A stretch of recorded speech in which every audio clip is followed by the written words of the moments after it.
Collectivists and individualists both agree that human rights are important, but they differ over how important compared to other values, and especially over the origin of those rights. Rights are not tangible entities that can be viewed or measured. They are abstract concepts held in the human mind. They are whatever men agree they are at a given time and place. Because of the great diversity in the concept of human rights, they cannot be defined to everyone's satisfaction. But if we wish to live in a culture with the optimum amount of personal freedom, then we must be serious about a preferred definition of human rights. Because if we have no concept of what our rights should be, then it is likely that we will live under a definition not to our liking. The first thing to understand as we work towards a useful definition of rights is that their source determines their nature. This will be covered in greater detail further along, but the concept needs to be stated here. If we can agree on a source of rights, then we will have little difficulty agreeing on their nature. For example, if a security guard is hired by a gated community to protect the property of its residents, the nature of the guard's activity must be limited to the activities that the residents themselves are entitled to perform. That means the guard may patrol the community and, if necessary, physically deter burglaries and crimes of aggressive violence. But the guard is not authorized to compel residents to send their children to bed by 10 p.m. or to donate to the Red Cross. Why not? Because the residents are the source of the authority. The nature of the authority cannot include any act that is denied to the source, and the residents have no right to compel their neighbors in these matters. In societies that have been sheltered for many generations from war and revolution, it is easy to forget that rights are derived from military power. That is their ultimate source. Initially, rights must be earned on the battlefield. They may be handed to the next generation as a gift, but they are always purchased on the battlefield. The Bill of Rights of the United States Constitution is a classic example. The men who drafted that document were able to do so only because they represented the colonists who defeated the armies of Great Britain. Had they lost the War of Independence, they would have had no opportunity to write a Bill of Rights or anything else except letters of farewell before their execution. Unfortunately, Mao Zedong was right when he said that political power grows from the barrel of a gun. He could just as well have said rights. A man may declare that he has a right to do such and such derived from law or from a constitution or even from God, but in the presence of a criminal or a tyrant with a gun to his head, he has no power to exercise his proclaimed right.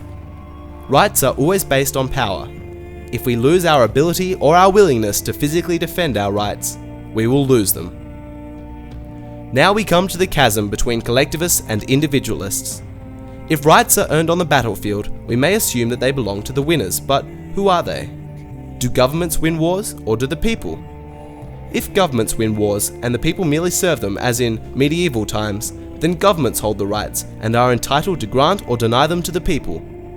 On the other hand, if people win wars and governments merely serve them in this matter, then the people hold rights and are entitled to grant or deny them to governments.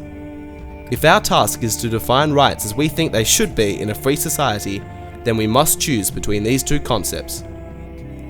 Collectivists choose the concept that rights come from governments and that people are the servants. Individualists are nervous about this assumption because if the state has the power to grant rights, it also has the power to take them away, and that concept is incompatible with personal liberty.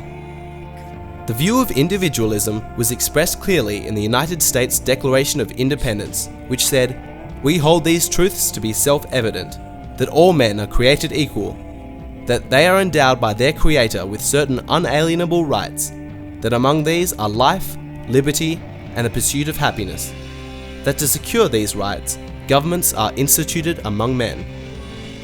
The assumption is that rights are the innate possession of the people.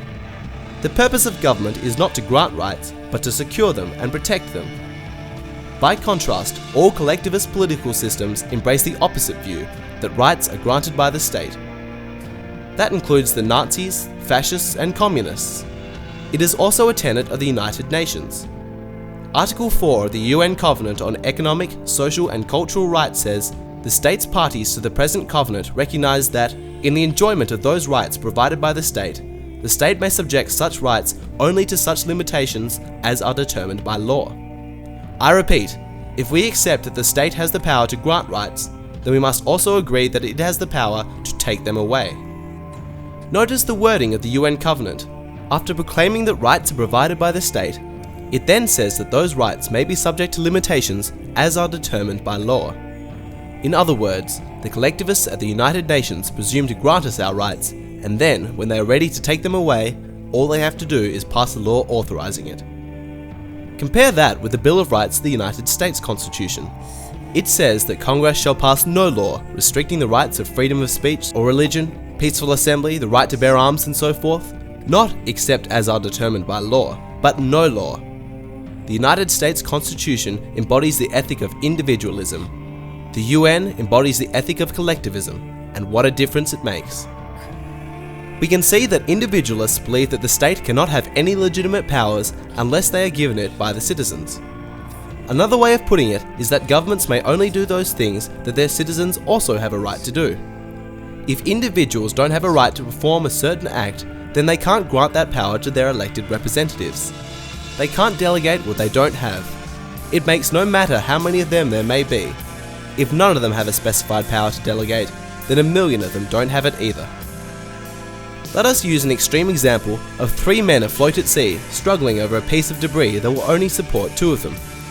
Both collectivists and individualists would say that the 2 men would be justified in overpowering the third. The collectivist points out the greater good for the greater number. However, if we simplify the example so that there are only 2 men and the debris will only support 1 of them, we can see that an individual would still be justified in overpowering the other, because the right to self-survival is paramount.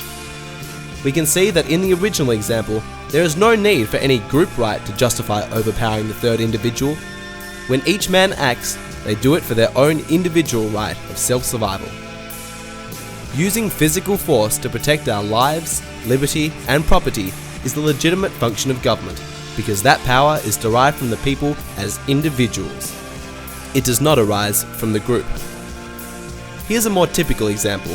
If government officials decide one day that no one should work on a Sunday, and even assuming the community generally supports their decision, where would they get the authority to use the police power of the state to enforce such a decree? Individual citizens don't have a right to compel their neighbours not to work, so they can't delegate that right to their governments. So where then would the state get the authority? The answer is that it would come from itself. It would be self-generated.